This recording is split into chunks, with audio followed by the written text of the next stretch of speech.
The year is 2014. AKB48 had a tragedy at a handshake event where a man with a saw tried to attack two of their members.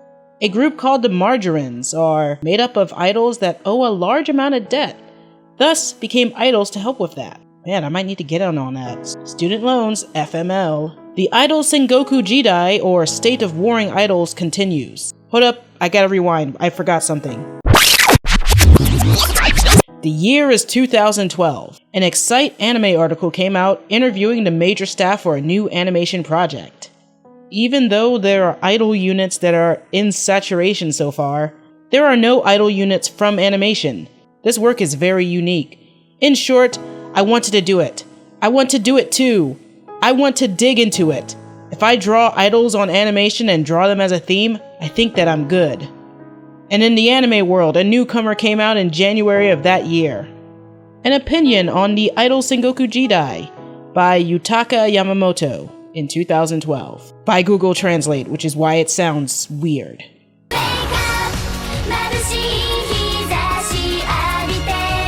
Welcome back to Idols of Anime. If this is your first time here, I talk about every idol anime ever made. If you're a huge anime idol fan, definitely subscribe and click the bell for notifications. There's 30 episodes so far, and a billion to go because they keep pumping these shows out like a waifu factory, like the idol industry does. And what shows that is today's topic, Wake Up Girls. It had a great first movie, great first season, 2 more good movies, and then second season. It isn't Joe. What the hell happened between the great first season and the craptacular second season? Who are the Wake Up Girls? Why is Yamakan possibly the winner of Douchebag Director of the Decade? First off, it seemed that Wake Up Girls came out of nowhere with a movie, a TV series, and being the guest at Anime Central 2014 in Chicago. What was their origin? Wake Up Girls was formed through Avex and 81 produced Second Annie Song Vocal Edition. A year earlier, this audition put together Iris, who you might know from Prepara. They chose 7 girls to be WUG. Meiyu Yoshioka as Meiyu Shimada. あなた、今校内で都落ちアイドルって言われてるの知ってる？関係ないです。私には他人を幸せにできる力なんかないって分かったんです。私、やっとアイドルが好きになれそう。Airi Ino as Airi Hayashida. 1、2、3、4。あれ？違うよ。どうしてそんなに頑張れるの？だってせっかくみんながくれたチャンスだから、その気持ちに応えたいし、逃げたくないの。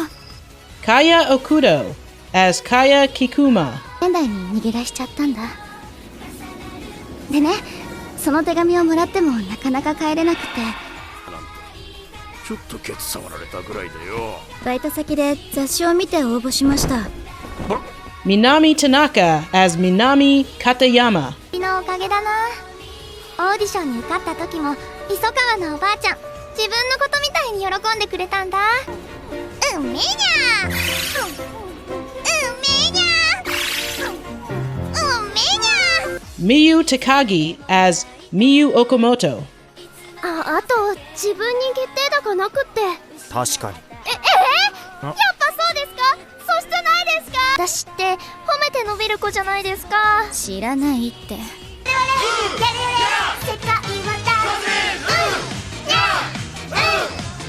Nanami Yamashita as Nanami Hisami. と、あなたはあなたであってあなたではない。私はあなたにもあなたであってあなたではないあなたにも恋をしてしまったのです。Yoshino Aoyama as Yoshino Nanase. とりあえずリーダー、よろしくお願いします。ああ、なんで私なんだろう。そのためだったら私協力するし、少なくともそういうの全部やってから。やめるのはそれからでも遅くはないでしょう。Green Leaves, a struggling production company, loses its last client. After a fly-by-night idea by the boss, President Tenge, Matsuda, the producer, starts to search for girls to make an idol group. They find 6 girls from various backgrounds to join, but they encounter the former idol Meiyu Shimada. Seeing how amateurish everyone is, they needed something special. 背の場所を指さす見つけたら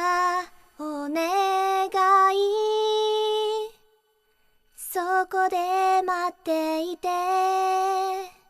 Mayu, jaded and hurt by the industry, finds her reason to like idols again, and works to make herself happy. When I first watched the movie Wake Up Girls Shinichi Nin no Idol, aka Wake Up Girls 7 Idols, I like the grittiness of it. It's realistic, it's a bit cynical, and it's sad. It laid the groundwork for the TV series that premiered the same day. In the genre, there's tons of sugary sweet or super hopeful idol shows with day-glow hair.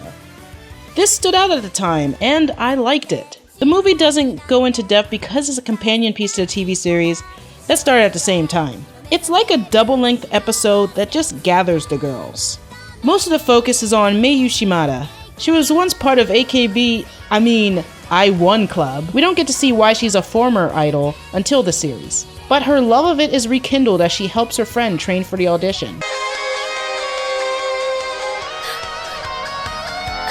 自分をもう一度信じてみようって、もう一度アイドルをやろうって決めたんです。アイドルやらせてください。 It doesn't mince words or talk around the subject of idols. ああ、最後に一つだけいいかしら。あなたたち少女？ Or what otaku will say about an idol they consider as a fallen idol. Or what happens when the president runs off with all the funds and you can't do the concert you wanted. ライブやりたいよ。 Happiness is the theme of this movie and what it means to you, and what it means to make others happy. Idols make people happy. Idols try to make themselves happy. And the industry doesn't make anyone happy. This theme is prevalent in the first season. ありがとうございました。ありがとうございました。アンコールアンコールアンコールアンコール WUG, which is Wake Up Girls for short, go through the trials and tribulations of being amateurs in the show business. We get to know the characters more and have them constantly contrasted with the in-show supergroup I1 Club.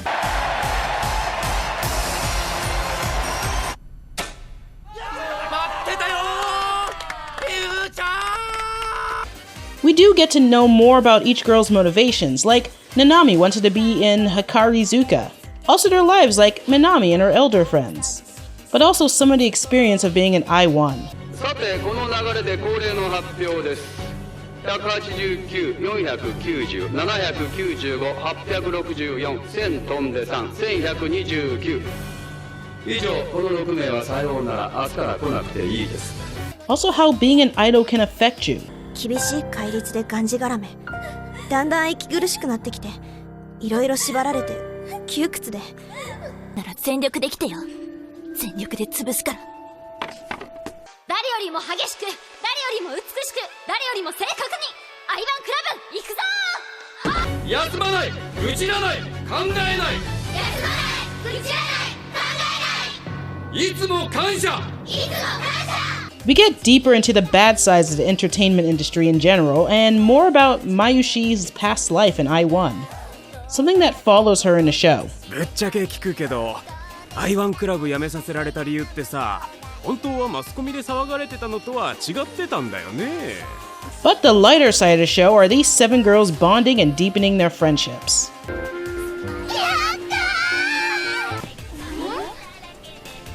これシュシュヨッピーが作ったの？うん。ありがとうヨッピー。 A standout episode is the cringy episode 2. The president is still missing, and the producer Matsuda gets some outside help to keep WUG going. あれどうしたのみんな。だからこれ着てみてよ。須藤さん。なになに松田ちゃん、いいだろこれ。やっぱり水着は白に限るね。 However, I read what people said about this episode, and it's mostly people saying how incompetent Matsuda is. Also how this made them uncomfortable, cringe, makes them sad for the characters. At least we got some comeuppance. まずはこのクズが先。いや、クズってそれをあなたが言うかって話だけど。 Another standout episode are WUG versus I1 Club, when a new I1 Club theater opens on the same day as their concert. Also, Hayasaka, a renowned composer and trainer for I1, gets involved with WUG. 書いてもいいけどさ、なんでそんなに疑い深いのかな。大金をふっかけるならまだしも、ノーギャラなんてあまりにもうさんくさすぎるわ。 His legs that do the thing. What? He's part fairy godmother, part villain. He seems to put Wug on the right track as much as he seems to knock them down a peg. And of course, episode 9, which drives the other point of Wug existing.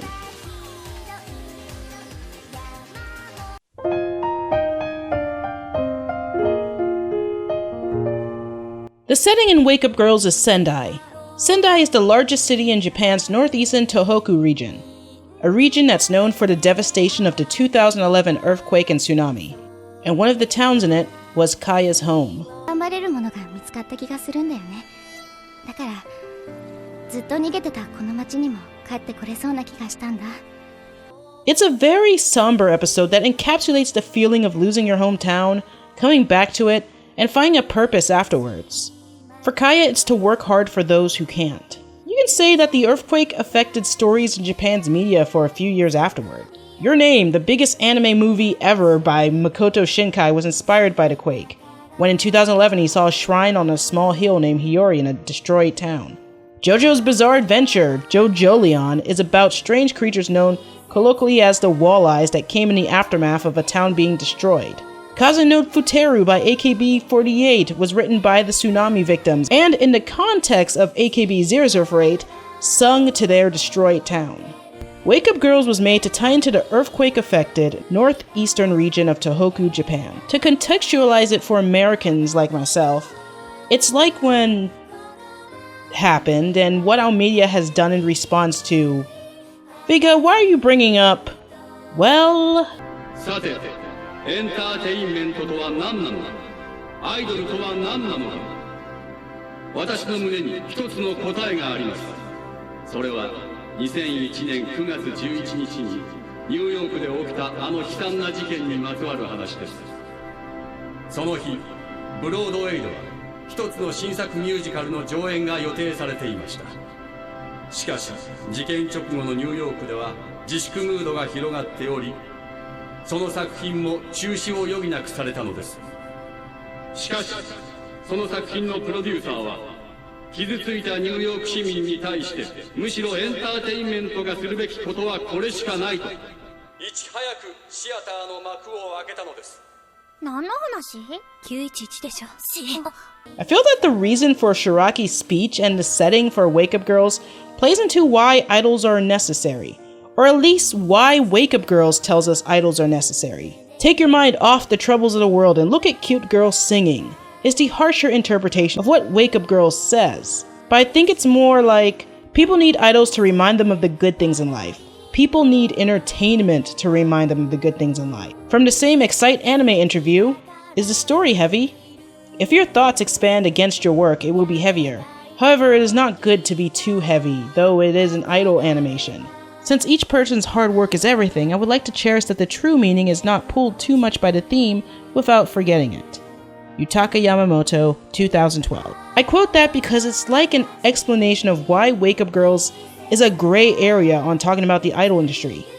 People laud this as the realistic take of the shit idols go through and sticking it to the AKB man. One thing the first season does well is portray the fight for personhood as an idol.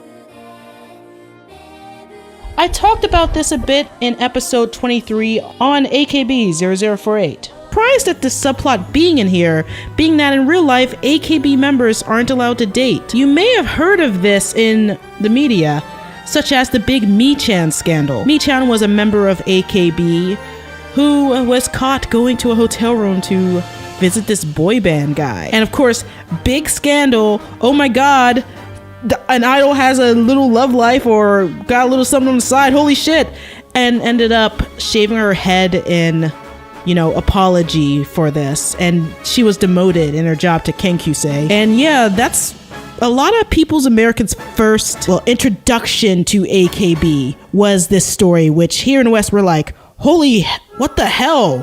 What the hell human rights issue type of bullshit is that? Not being allowed to date. That's horrible.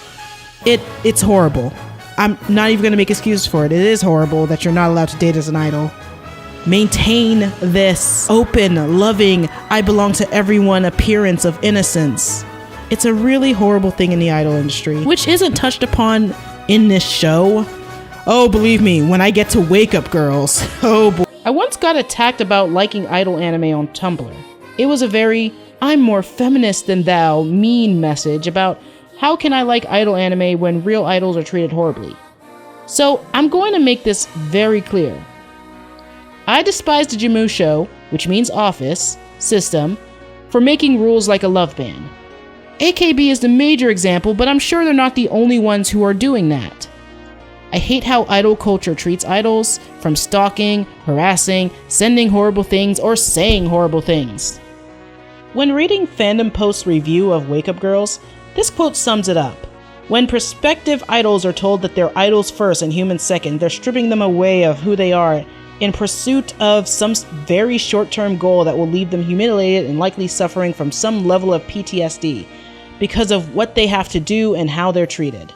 And a lot of this is to ensure their purity for the fans who cannot handle the thought of them actually being, well, people.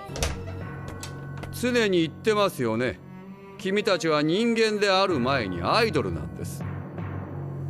いいえ、私たちはアイドルである前に人間です。The idol industry takes away humanity and makes them a commodity. The real girls and women that do enter the idol industry shouldn't be chastised for it though. Especially if they enter and continue knowing the hardships. They should be applauded and supported because it takes strength to even be a part of this. This equates idols and image, along with the demand for purity from fans who are being exploited monetarily, while the idols are being exploited generally. And all this with a consumer culture can systematically deny female agency. I'm not a Makadati! So how can I like idol anime? Because idol anime, while sometimes it's not intended to, can be feminist. Like I said in the Love Live episode, not a feminist anime. It can be interpreted as one, but at its core, it's meant for otaku men to buy shit and fap to figures and fan comics. I know darn well it's called doujinshi. Every boob grab and shippy moment is meant for them, even though this show 99 to 100% passes the Bechdel test. But that doesn't mean that the characters can't represent feminist ideas, even if it wasn't intentional by the authors. Apparently when Yamakan was asked at Anime Central 2014, hey, you're criticizing how idols are treated, like how they can't have boyfriends, are you gonna do something different with your idol group? And his reply was that it was okay for the girls to have boyfriends. Sounds like someone who's so understanding of Wake Up Girls Yutaka Yamamoto criticizes attacked idol. For people who work as idols and similar professions, carelessly blocking a fan is a bad idea, and you can't help how it looks when you return a present. Yutaka Yamamoto, 2017. Yamakan, I got a special place in this script for you.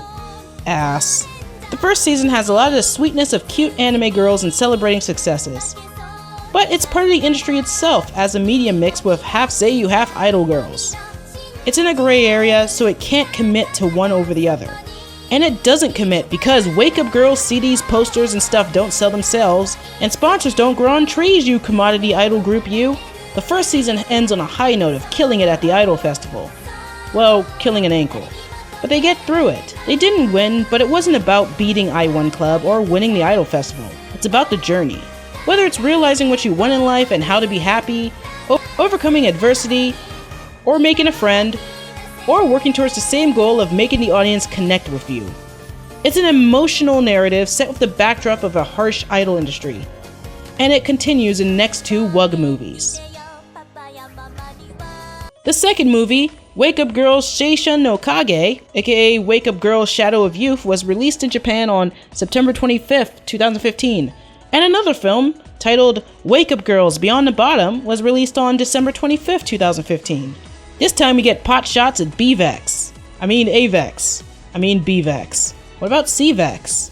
I was surprised to see them do this in anime since Wake Up Girls is technically under AVEX. Fun fact, a lot of your anime idol songs are under AVEX. The movie starts with them getting signed to BVEX, a major label, and now competing as idols in Tokyo.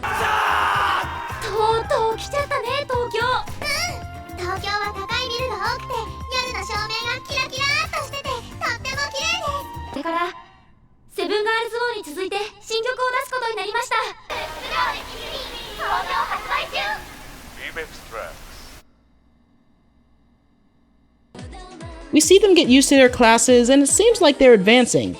But we also learn some new things about President Tenge. でも何年ぶりかしら。セイント40が解散してからもうどのくらいになるかね。30年くらいかしらね。Now that part I thought was really interesting. I knew Shiraki was supposed to be an analog for Yasushi Akamoto, the producer who created AKB48, but I'm surprised that they replicated his history. Saint 40 is basically the Oyanko Club analog. I wish you got to know more about President Tenge's own idol past. I wonder if Saint 40 broke up because they got caught smoking. Even though things seemed to get on the right track, their second single wasn't. 完全にトイレタイムになってます。何言ってんのこのすっとこのかわいい。ノルマ3万枚でしたっけ？そうです。わかりました。僕たちで売ります。新曲素顔でキスミーよろしくお願いします。 This movie is WUG learning what their style is. They learned what they hate about their path, so they stopped to take stock about what's good. This movie is WUG learning what their style is. They learned what they hate, so now it's time for them to take stock and think about what's good about them and build on that. でもこれからすっごく辛いことがあった時、あの時あれを乗り越えた自分がいるんだからって思えるでしょ。 The potato naming fairy godfather shows up to give them a new challenge, and they take a fresh step.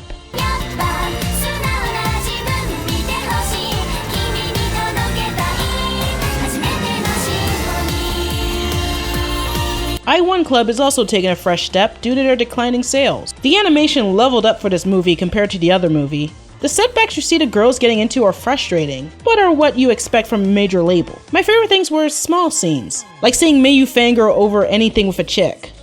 Makes sense when you remember her whole bedroom is full of them. Or seeing the girls have a sleepover. And the scenes with Shiraki and Tenge and Matsuda's scene at the bar was great for expanding their characters. They don't really get those moments much, and it's good to see them outside the usual bully boss and lackey roles. Also, while Hayasaka calls them potato dishes, I think he's becoming fond of them, or sees them as a challenge to turn straw into gold, or a potato into a 5-star potato dish. Another thing you see in Wake Up Girls in general is a basic naivete of being in show business. What I mean by that is that Shiho of I1 Club and Mayu of WUG shared the thought that their own power and strength can change their situation in sales, when there's actually a bunch of factors outside of just their performance that make sales difficult. And the most important thing that wasn't addressed in that movie? Yopi's new haircut! Why? But it's probably because it's hard to tell her and Mayu apart in the first season. If this movie doesn't seem like much, it's because it's there to help set up part 2. Honestly, I would have rather had both parts together since it would be feature length, and just changing a few things to help pacing would have been better than just 2 standalone parts. Let's see how part 2 did. そんなわけで私たちウェイクアップガールズはアイドルの祭典に専念するためにここ仙台で再スタートを切ることにしました。 They really put their all into making a fresh start. With a new song and a new goal in their hometown, they thrive again. And they're looking forward to the festival once again. However, むしろこだわっているというならそれは白木さんの方じゃないですか。だから今年はアイドルの祭典に I1 をエントリーさせて彼女たちにぶつけるんでしょ。 WUG went around Japan to towns both urban and rural to promote themselves and their new song. We see a few old faces, big red faces, and catch up with Shiho, who is knocked down to Hakata, to join the I1 subgroup Next Storm. We also get a focus on Nanami. Her dad doesn't approve of idols and reminds her about her other dream of being in Hikarizuka. Also, remember how Tenge just left with all the money in the first movie? We get to find out who it went to. ジブリね、ジュンジュン。その呼び方はやめて。ごめんごめん。A friend that was in trouble, and probably the one she visited in the hospital in the second movie.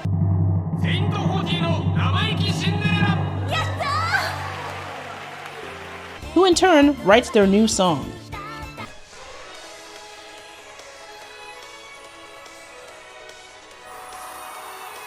Hold up, stop, clip. Slow down. Zoom and enhance. Enhance doesn't exist. That's the Haruhi Suzumiya hip shake, Yamakan. What I love about this movie is that there's a lot of motivations leading up to the festival. It's not just WUG going to prove themselves, but it's Shiho, now facing the same feelings Mayu did when she lost the center position, to make something of this situation and really test her skills as an idol. and in a way finding more about herself with the next Storm Girls. Even though it's a short scene, the new center, Mocha, seems to have something to prove now. I also love the scene where Nanami confronts everyone about her fear of regretting not going for Hikarizuka, how supportive everyone is.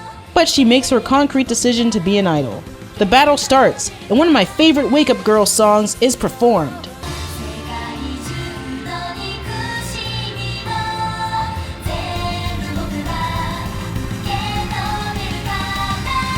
And it looks great! I just wish we didn't see them win in the post-credits. With a still image. Come on! Anyway, after seeing their journey, they deserve it. They fought hard to get to this point. So far, the ingredients of the Wake Up Girls anime. 3 tablespoons of Idolmaster's underdog story, 1 cup of AKB48's bad side, 1 cup of grit, and seasoned with fan service to taste. What about their real-life counterparts, though? The Wake Up Girls in real life was just as rookie as their anime selves. There was a recent article on Anime News Network about Wake Up Girls. They mentioned their performance in 2014 at ASIN was riddled with tech issues, up to their Anime Expo performance where they are said to steal the show. The group doesn't only lend their voices for Wake Up Girls. They were minor or major characters in several anime. Some notable idol ones are Minami voices Non and the rest of Triangle in Prepara, or in other anime like Nanami playing Miku in Darling in the Franxx. And wait, did I read this right? Storyboarding in Sakura Quest? Really? Sakura Quest was one of my favorite shows last year. Huh. Point is, they do a lot of roles outside Wake Up Girls. They're experienced seiyuu after all. And of course they sung theme songs for other anime.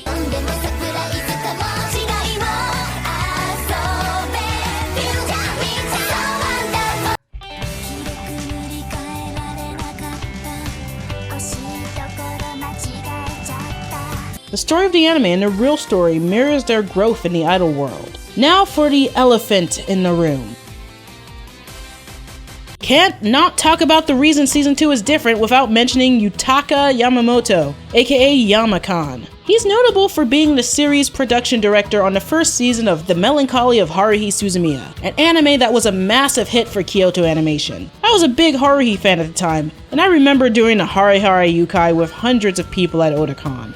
Air, Cannon, Full Metal Panic: The Second Raid, all hits he assisted directed in. Then Lucky Star, which was a hit, but I didn't like it. I was always told to give it a chance after episode 4. Well, Yamakan got fired from that show after episode 4.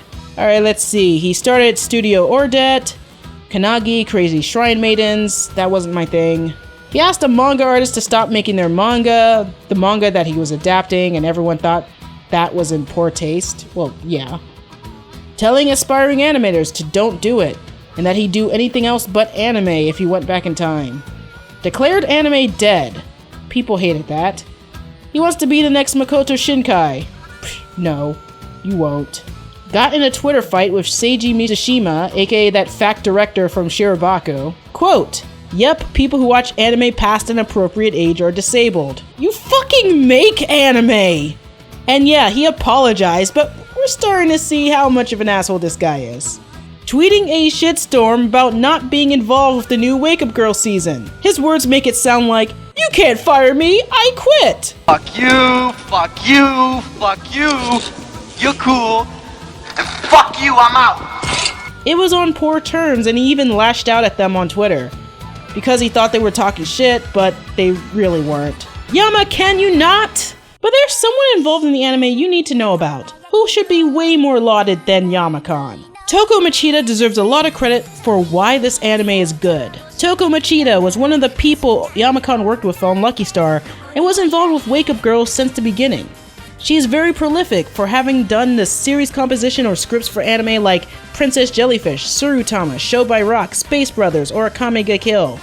When it comes to other idol shows, she wrote 9 episodes of The Idolmaster, which is good, a show I recommend. I loved the writing on Wake Up Girls, and I didn't realize how great it was until it was gone.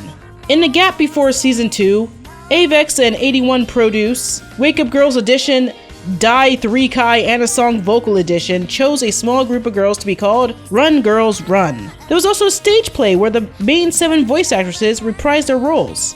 It was written by Toko Machida, and it was her last time that she wrote for Wake Up Girls. Kakinoki directed the play. and Monaka and Satoru Kosaki composed the music for the play.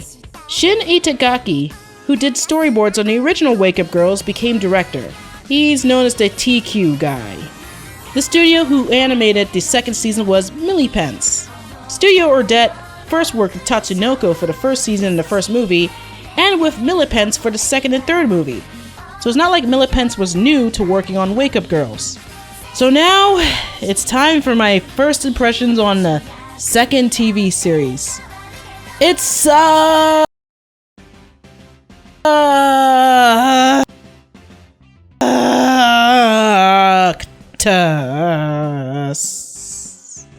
Sucked. I have more to say on it than that. Is it horrible? Bad? Lame? I need more synonyms. Substandard.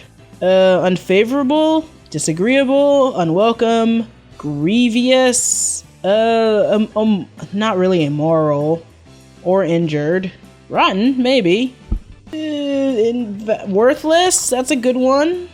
Wake Up Girls Shinsho, or Wake Up Girls New Chapter, aired in October 2017. I was looking forward to how it was going to continue the story of Wake Up Girls. We last left them on the high of winning the Idol Festival in 2015. In 2017, they did become top idols. Not really.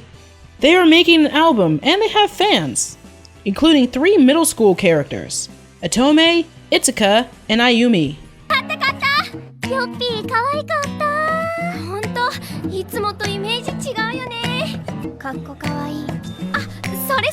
In this season, they go on a national tour, get lots of solo work to promote themselves, and live together. But there's also a recession, even an idol recession. I1 is getting lower sales and closing theaters. And there's a new virtual idol getting popular. So let me go over the good stuff first. What I love is that it picks up in almost real time. It's 2017 in their universe. The ending was pretty good if you like their music and CG dancing. I like seeing the rookie trio, Ayumi, Itsuka, and Otome, be fangirls for Wake Up Girls. And that most of the fan scenes we get is mostly from the Wota guys led by Ota. So seeing some girls fangirl over Wug is pretty cool. And I like that there was less stories with Mayu in them, so we can see the other girls do stuff. The downfall of I1 Club is good to see. Well, it's hyperbole by saying downfall. Sales are decreasing and they have to shut down some of their theaters. It's affecting their idols' morale. And now the bad stuff. It feels like they backslid as idols. The first 3 episodes is like they are repeating their journey. It's been years since they started at this point, and while they don't have to be super popular, they should know their strengths by now. When compared to the newbie trio here, they're great, but the story still makes them seem like rookies.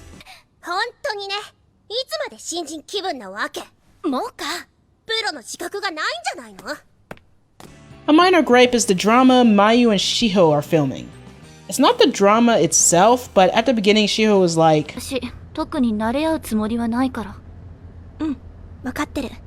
which feels like they barely had any progress in their relationship. At least in the older series, they had a respect for one another by the end. Now it's like Shiho lost that character development. And they literally retread an argument Yopi and Mayu had about I1 Club in episode 10. I'm not a big fan of the writing. A lot of the episodes are more bland as it goes for more cute. I don't like the character designs. They made them rounder and more moe-ish. What I like about the old designs is that they stood out against all the other idol shows by being more down to earth. Here they just slapped a shiny color palette and wannabe how to draw manga eyes and called it a day. The animation was terrible. I know that in anime they use a lot of shortcuts like panning and stuff, but it was so horrible you couldn't look past it. Episode 5 was the worst, with a whole minute and 30 seconds of dialogue paired with a visual of the windows on their office being scaled in and out. Not very interesting, is it? You wouldn't accept this crap on a YouTube video. A whole minute and 30 seconds. A whole minute and 30 seconds. The commenters was pointing it out. Hell, I forgot I commented on Crunchyroll about it too. The first season has problems, and there was even a time where Yamakan was desperately asking animators to help. But season 2 was way worse and had no backup. I'm sad that the show uses 3D CG instead of hand-drawn, but it's understandable. It's the way the industry is now when it comes to idol anime. Although 2D dancing in season 1 in the movies weren't perfect at times, I still appreciate it because it's hard to do and it takes effort. In New Chapter though, it looks awful, and the 360 camera angles to try and make it look dynamic doesn't help at all. Let's compare this visually to other idol shows that came out this year and how they do on their 3D CG dancing.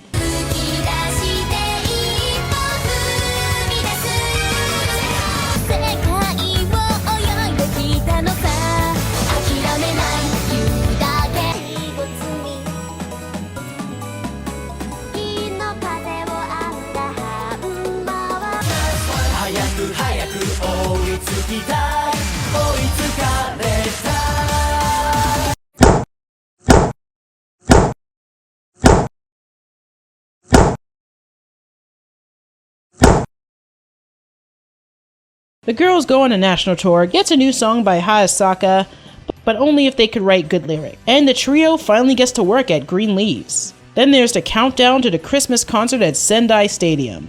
Oh wait, it got stolen by Miku Hatsune's crazy sister.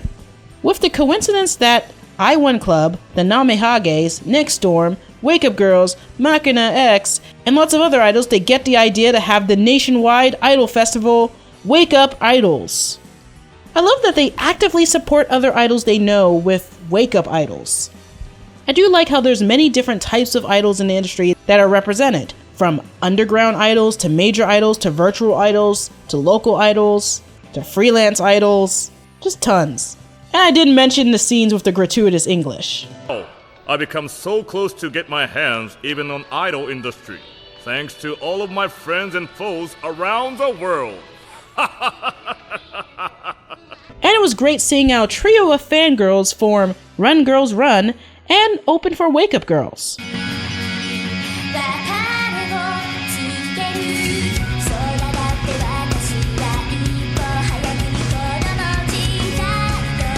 Season 2, more like season boo, but it did get better after episode 8.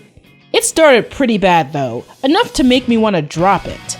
By the end, it felt true to WUG, even if they stole a few things from the older anime. I really missed Toko Machida on this. I don't miss Yamakan. Nope. Do I want more Wake Up Girls? Yes! But it needs to be better! Also, who's the Daruma? Who is the Daruma? WUG's music is amazing. Here are some of my favorites.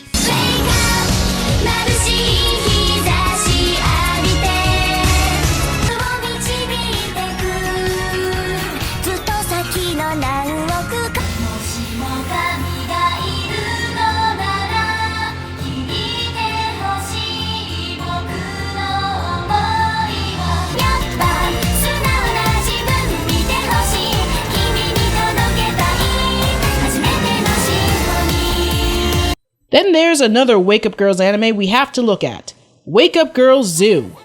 The first episode is a retelling of the movie, but everyone is an animal being scouted to be in a zoo.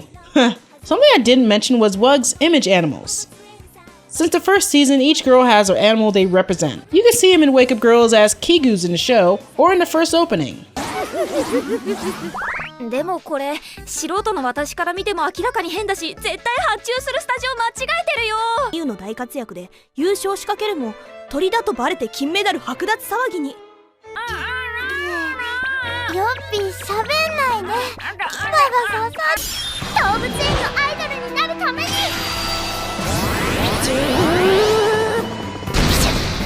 Like Idolmaster has Puchimas, Wake Up Girls has Wake Up Girls Zoo, with the chibiness and the silly stuff that makes no sense, and I love it. No matter what happens in the episode to whom, they still sing around it. さっきから全然動いてなくない？そりゃ美麗作画に予算使っちゃったからね。できるのは口パクだけよ。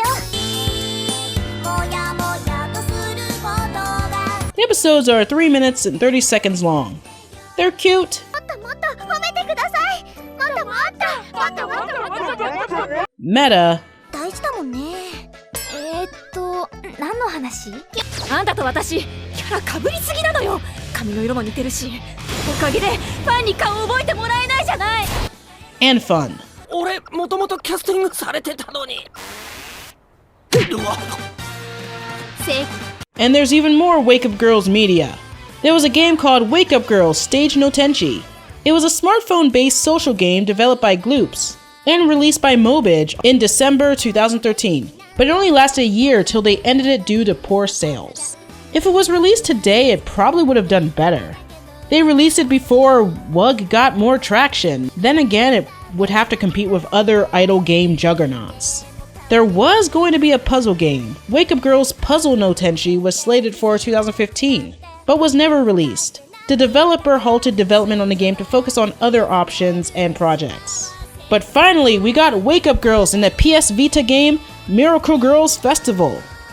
They share it with other anime like Yuri Yuri, Nyaruko Crawling with Love, Vivid Dread Operation, Kiniro Mosaic, Arpeggio of Blue Steel, Tessagure Burkatsu Mono, Norin, Gogo 575, Engaged the Unidentified, and Is the Order a Rabbit. They're the only idol anime in it. Well, Norin has an idol main character, and Vivid Dread Operation dresses like they're idols, but they're the only idol anime in it. The game uses the same engine as the Hatsune Miku Project Diva series of rhythm games, and it was developed by Sega. So at least there's a Wake Up Girls game you can play. Sort of. They only have 2 songs in it. It was released in December 2015, and still has Yopi's old haircut. There was also manga. There were 3 4-coma series that got collected in the Wake Up Girls complete book Wikipedia. There was Little Challenger, Wake Up Girls Side I-1 Club manga, where the main character is Rika Takasa, a rookie who was located in I-3 of I-1 Club, a 5th grader who first appeared in the last movie.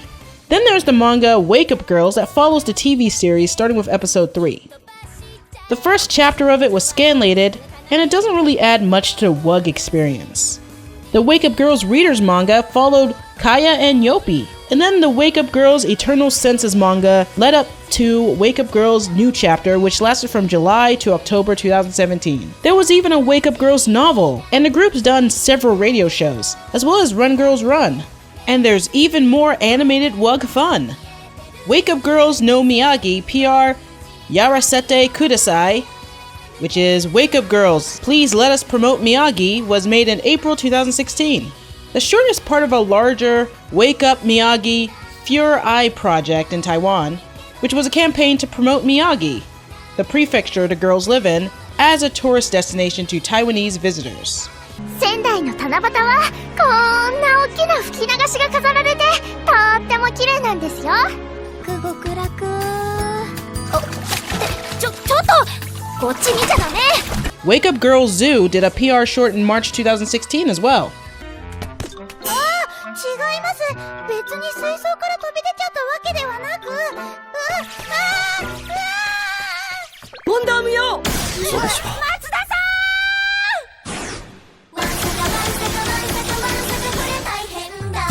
There was also a special extra clip from the first movie.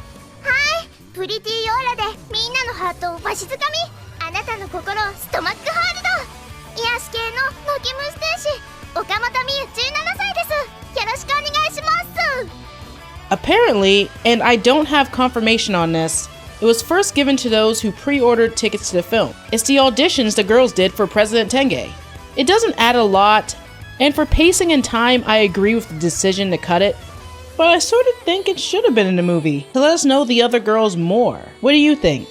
You can buy Wake Up Girls the movie and the first season on DVD and Blu-ray, and they're available to watch on Crunchyroll, along with the second season and Wake Up Girls Zoo. The second and third movies are not licensed in the US, so you'll have to rely on fan subs. Wake Up Girls is the balance between taking the idol industry to task and being a cute, marketable girly show. New Chapter is less of the former and more of the latter, but gets better near its conclusion. Wake Up Girls Zoo is an underrated humor farm of carnivores that needs more love. The best of the franchise are the second and third movies, and the worst is New Chapter's first 6 episodes. The first season of Wake Up Girls has a lot of depth to talk about, but New Chapter wasted opportunities to have any. If you want something even heavier, you should try my episode on Perfect Blue. But if you missed the gentle, no heavy drama stuff, then check out my video on Kirarin Revolution. However, New Chapter does involve a lot of type of idols you've seen in Idols of Anime so far, and some plot threads you might wonder about are solved in the second and third movies. If you're still asleep on this series, then wake up.